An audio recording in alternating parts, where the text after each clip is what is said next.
Dawning at 0600 local time, a Ukrainian operator released two FP-2 strike drones into the murk, descending to 50 feet above the marshland toward a span located 95 kilometers south of his position, deep within Russian-held terrain. What escaped his awareness was that Moscow's forces had already identified the single passable corridor through this swamp, and they'd set their ambush accordingly. 40 kilometers to the south, a Russian fire group commander pressed his headset tight against his ear, straining to catch sounds cutting through the fog. Behind those initial two airframes, 4 additional FP-2s spread themselves wide and dropped into the vegetation. Skimming 50 feet over the salt flat, engines throttled back, the landscape blurred past, close enough to distinguish individual wormwood plants. The 6 machines settled into a loose, staggered formation, each separated so a single missile couldn't eliminate 2 at once. Identical airframes, yet each assigned a different strike objective, each scheduled to hit the bridge in a sequence planned days in advance. Nothing across this expanse rose taller than a fence post, and that barrenness was precisely the advantage Ukraine needed. A flat, monotonous terrain counts as a strategic asset out here.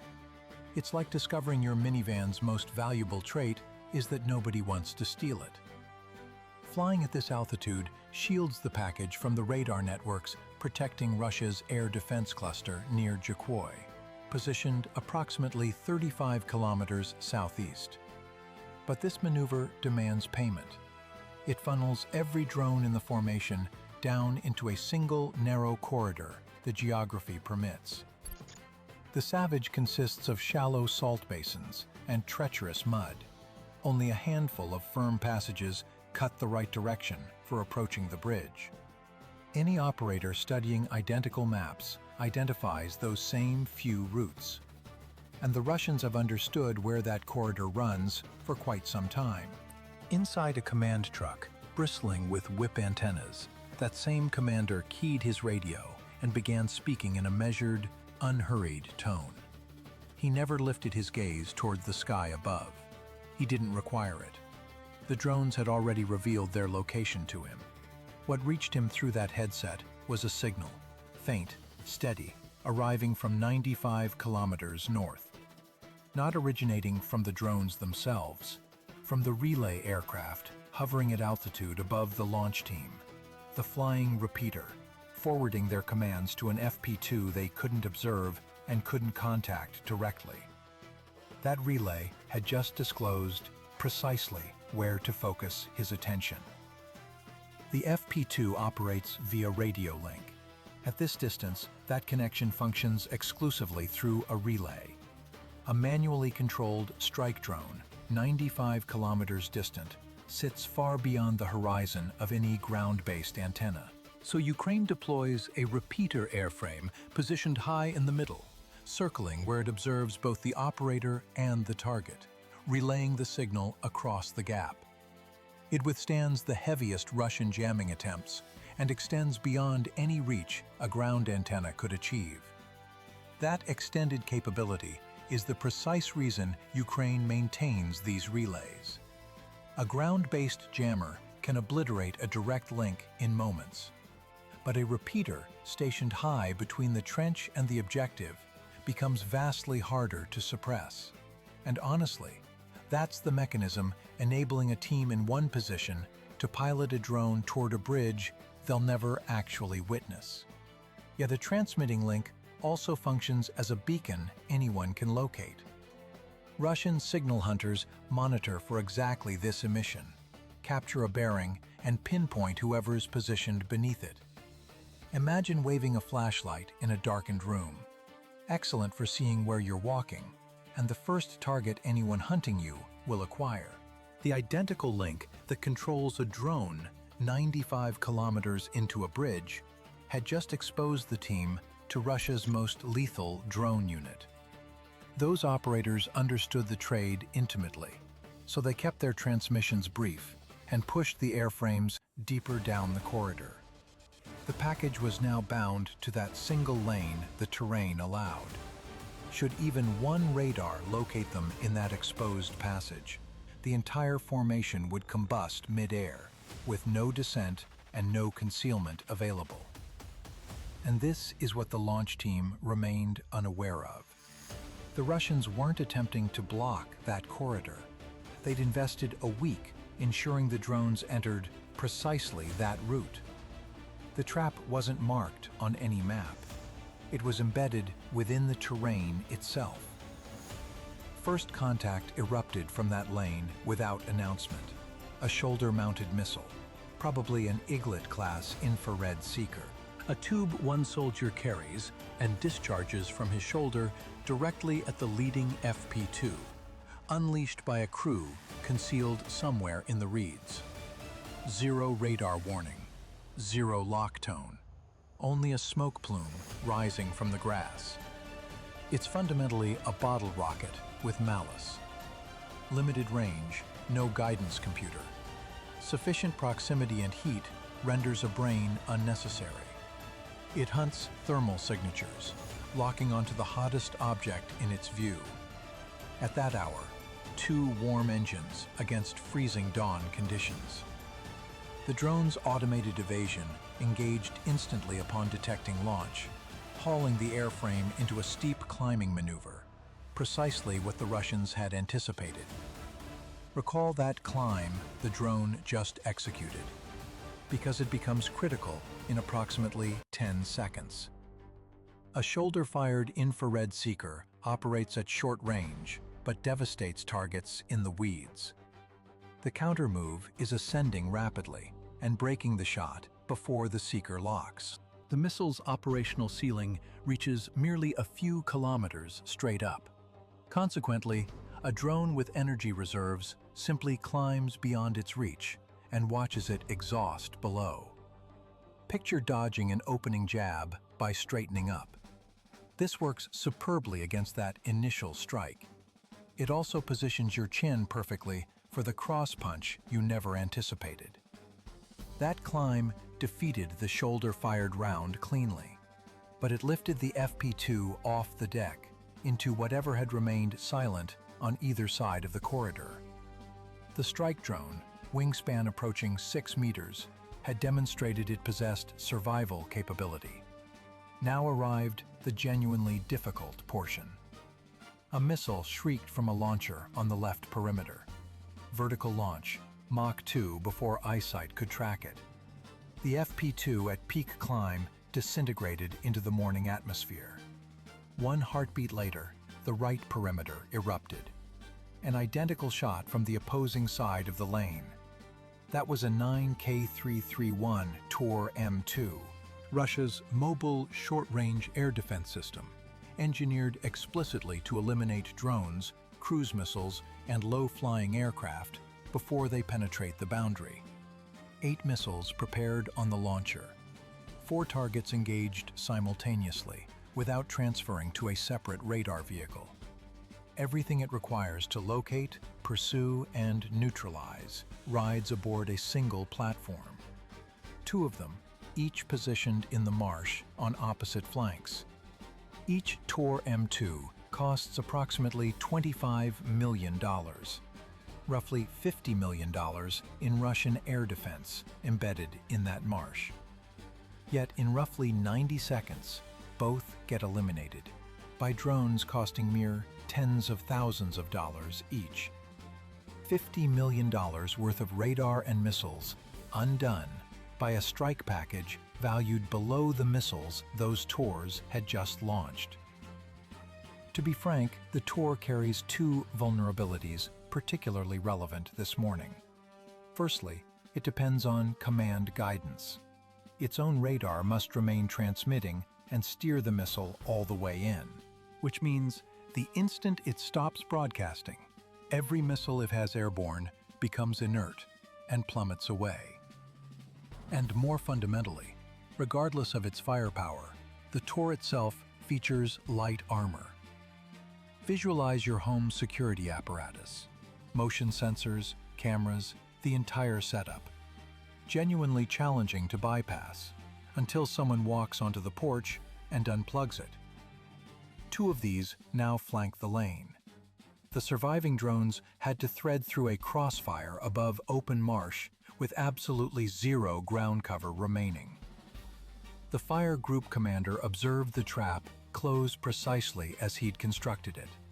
Drones ascending into the crossfire. The salt flat strobing beneath missile motor illumination. He'd already transmitted that Ukrainian uplink bearing up the command chain. Behind him, a Rubicon signal team was converting his approximate bearing into precise grid coordinates. Rubicon represents Russia's counter-drone targeting apparatus. Signal hunters, whose mission involves locating Ukrainian operators via their broadcasts and relaying coordinates to the nearest accessible shooter before that crew relocates. The crossfire inflicted actual damage. One FP2 took a proximity detonation and tumbled into a lagoon. An elite drone was already gone. The package scattered, shedding machines across the marsh, and the Russians felt convinced they'd sprung the trap flawlessly. What they hadn't yet recognized was the character of that climb they'd just witnessed. One drone climbs because the operator panicked. The other climbs because someone on the Ukrainian side deliberately wanted those 2 Tors to activate their radars. The Russians fired on everything that revealed itself exactly per procedure and executed precisely what Ukraine required. Because the instant those Tor radars illuminated for firing, they ceased being hunters and transformed into targets. 2 of the FP2 drones had been loitering wide of the lane throughout, hanging back and anticipating one particular moment. They hadn't pursued the launchers, the vehicles, or the read line. They'd been conserving fuel and warheads for 2 targets that hadn't yet manifested themselves. That represented the complete strategy. Deploy them with the package so they're already aloft, already waiting the moment the Tors activate. Now they got it. 2 Tor radar dishes illuminated and rotating, broadcasting across the marsh for anyone with the appropriate receivers. The pair of FP2s rolled inbound. That rotating panel atop the Tor represents the sole thing the FP2 was pursuing. That identical principle that exposed the Ukrainian launch team moments earlier reversed direction. A transmitter constitutes a target, and this particular one couldn't risk going silent. The Tor faced mandatory activation of every transmission to see the intruder, and every transmission now directed the intruder precisely which compartment to enter. The command guidance snare had closed from both directions simultaneously. While its radar maintained transmission and directed missiles at the leading drones, the Tor couldn't extinguish without dropping those missiles out of the sky. It remained locked on the air, and the 2 FP2s accelerated straight in. Both Tors absorbed their strikes within the same handful of seconds. The FP2 represents a fielded strike platform, 6 meters wingspan, 215 kilograms at launch, 105 kilograms warhead, sufficient to obliterate a lightly armored launcher, with capacity remaining. 200 kilometers maximum range, equivalent to Los Angeles to San Diego. 2 operational modes: autonomous, programmed onto a fixed objective, or manual via radio link for dynamic targets. And what mattered most this morning? Fly it manually through a relay, and the drone responds to whichever repeater carries the signal, not to one stationary antenna in one stationary trench. It cost a fraction of that $25 million target it had just destroyed. What it surrenders for price, it doesn't return. Planners constructed that into the equation from inception. A heavy strike warhead against a lightly armored launcher presents no contest. The eastern platform shatters into spinning shrapnel. From the western flank, the second launcher detonates where it stands. Black smoke billows above the reeds. Back in the weeds, the surviving FP2 descends low and races toward the bridge.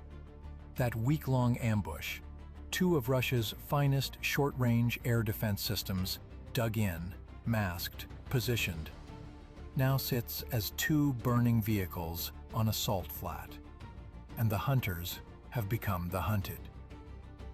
But the fire commander had already secured the single element that mattered to him. He'd surrendered 2 Tors, and his trap, certainly. But he possessed something superior. The Ukrainian uplink that had been broadcasting for minutes. The grid coordinates were fixed, and he'd already distributed them. A burning launcher gets replaced inside a week. A seasoned drone crew cannot, which marks the instant when the entire hunt inverted and commenced running the opposite direction. In a dugout 40 kilometers back, a Rubicon signal officer had been calculating those grid coordinates throughout, one bearing at a time. For him, the burning launchers constituted background noise. The signal underneath them was his objective, a fixed dish transmitting, positioned above a crew. He relayed the coordinate and resumed listening. Back at the launch position, a compact fixed-wing drone climbed into the sky overhead and commenced a broad orbit. 0 warhead mounted beneath it. 0 dive. 0 attack sequence. The strike drone remained 43 kilometers from the bridge. Call it 6 minutes at current velocity.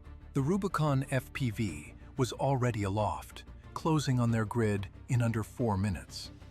And the reconnaissance airframe above them possessed perhaps 60 seconds before it assembled a targeting solution sufficiently accurate to correct an inbound warhead. Simply a patient, methodical circuit directly above the dugout while it maintained its turn and observed. Observe that diminutive fixed-wing drone circling above the position, completely unencumbered, nothing protruding beneath its wings. It's not present to assault the team. It's present to examine them. And that happens to be substantially worse. Rubicon's signal team had furnished this reconnaissance drone with a bearing, and its assignment now entailed pinpointing the exact location and adjusting the incoming strike in real time. The drone loiters, monitors, and transmits a live feed back to the shooter, modifying the aim point as the target shifts. It's the distinction between throwing a punch blindfolded and executing one with a companion positioned behind the target, calling out precisely where to direct it. Following the reconnaissance drone's fix, an FPV drone, or a Lancet, carries out the conclusion. That crew in the dugout couldn't comprehend the full scope of what had discovered them. Rubicon's hunters had reportedly devastated 70% of a Ukrainian brigade's drone operators inside 7 days. The spotter locates you, signals, and maintains pointing, while the shooter advances the strike. Eliminate the spotter's vision, and the shooter launches blind. Ukraine's own dish had led that spotter directly overhead, and the team possessed seconds to address the camera rotating above their position. 1 heartbeat later, an FPV interceptor rocketed straight up at the orbiting reconnaissance machine. A collision, not a detonation. Should that camera obtain a clean fix before they disable it, the correction would arrive with the inbound FPV, and the subsequent object, penetrating the dugout roof, would carry a warhead. No warhead on the interceptor, no sophisticated sensor. Simply a rapid, small drone aimed physically at the adversary machine. Akin to hurling a stone at a bird, except the stone travels at 80 miles per hour and steered through a jittering first-person camera with 0 margin for pilot hesitation. The initial pass missed cleanly. A second interceptor launched immediately behind it. This one connected. It sent the Russian reconnaissance drone spiraling into the reeds and removed the spotter's vision with it. Stripping the spotter of visibility didn't eliminate the grid Rubicon possessed, but it degraded the accuracy of whatever followed. The inbound Rubicon FPV now carried a degraded position and zero active correction guiding it. Even compromised, it still represented a warhead aimed at the dugout, even if it landed several meters distant. And worse, the strike drone remained arenas approaching the bridge. It was operating manual now, which signified the team couldn't stop transmitting, couldn't evacuate, and couldn't go dark while piloting it. The single element preserving their drone aloft was the exact element drawing hunters toward them. 8 kilometers from the bridge, the surviving FP2 was under manual command. Ukraine flew it by hand. The pilot's fingers locked on the sticks, perspiration descending his spine inside the sealed dugout, threading the fuselage through low mist persisting over the Savage. And the approach was deteriorating. Manual flying at this range through mist this dense, with the aim point drifting a meter at a time. Following their present trajectory, they were going to miss the bridge by sufficient distance to leave it operational. And they couldn't revise it the straightforward method because the straightforward method meant remaining precisely where they were. The FPV link necessitated a transmitting position, and the Rubicon FPV was closing on their grid right now. Each second, managing the sticks, refining the approach, represented another second stationary at a location the opponent had already pinpointed. Hold the link and strike the bridge, and extremely probably absorb a hit in that identical minute. Or sever the link, survive, and observe the operation abort 8 kilometers short of a bridge, no alternative crew inhabited, position to complete. Maintain, and perhaps lose, everything. Or cut, and certainly fail. No satisfactory resolution existed in that dugout. So instead of selecting, they executed something the fire group commander had dedicated the whole morning making impossible. That crew's extended, vulnerable, hunted approach wasn't improvised survival. It was the strategy. They were always intending to navigate the hazardous middle and pass the drone ahead before the bill arrived. 50 kilometers distant, a secondary relay drone had maintained a quiet orbit since before launch, positioned high enough to observe that identical patch of sky above the bridge. Upon signal, Team B pushed their relay into the connection and captured the drone's feed. The FP2 progressed without the slightest interruption. In that instant, Team A's relay departed its orbit and sprinted for safety, and the launch team's antenna collapsed against the truck bed. 2 signal connections 50 kilometers separated, one activating, one extinguishing, and the drone never registered transition. Examine what those 2 relays accomplished. The gold one advancing into the connection, while the first withdraws westward. That solitary exchange represents the whole mechanism preserving any of these operators still living. The drone obeys whichever relay carries its signal, not one ground installation anchored to one trench. Consequently, any Ukrainian crew carrying a repeater in the appropriate piece of sky can assume the feed and direct the flying without the drone ever registering a handoff. A drone tethered to one ground antenna ceases functioning the instant that antenna goes silent. A drone operated through a relay network simply requires a different relay and remains indifferent regarding which crew possesses the controller. Command transitions from one team to another, a town distant. Ukraine had drilled that transition repeatedly, a rapid confirmation that the incoming crew remains friendly and operates the correct machine, and the connection transfers smoothly from one relay to the next. Picture a pair sharing one video game. One controller exchanged between them midway, except the second participant occupies an entirely separate town, and the first participant's singular function, the instant the handoff transfers, consists of standing and running. Team A was dark now, and already evacuating. Team B remained quiet, undetected, directing a drone 8 kilometers from that bridge. The Rubicon FPV appeared above Ukraine's dugout moments afterward and encountered the position evacuating. The grid, supposed to contain a transmitting crew, held a folded antenna and a truck already advancing. The hunter had arrived at a location that no longer existed. Antenna down, crew vanished into the mist. Ukraine's terminal defensive action